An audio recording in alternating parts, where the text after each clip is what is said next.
The HL10 handset lifter is used on Plantronics CS series and Savvy series of wireless headsets.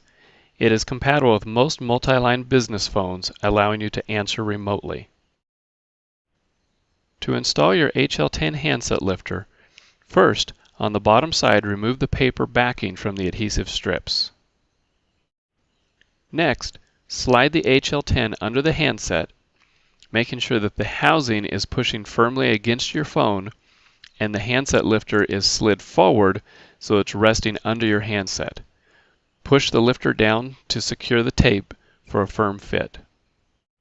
Now, take the cord that came with the handset lifter and plug it into the bottom of your wireless headset base. There will be an icon or a picture representing which port to plug into. Push the call control button on your headset to test, and a second time to lower the handset back down.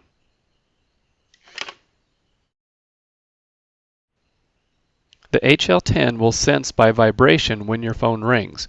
At that point, it generates beeps in your headset, so by pushing the call control button on your headset, you can answer that call remotely. Here is the lifter in operation from the side view.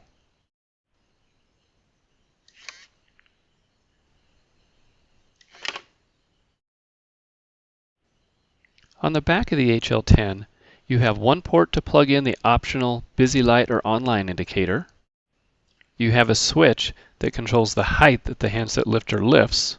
And last, a removable rubber stopper if you need to plug in the external ring detector.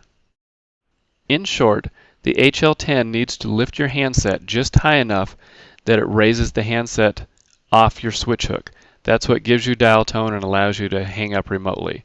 Here's the HL10 in operation again from the back side.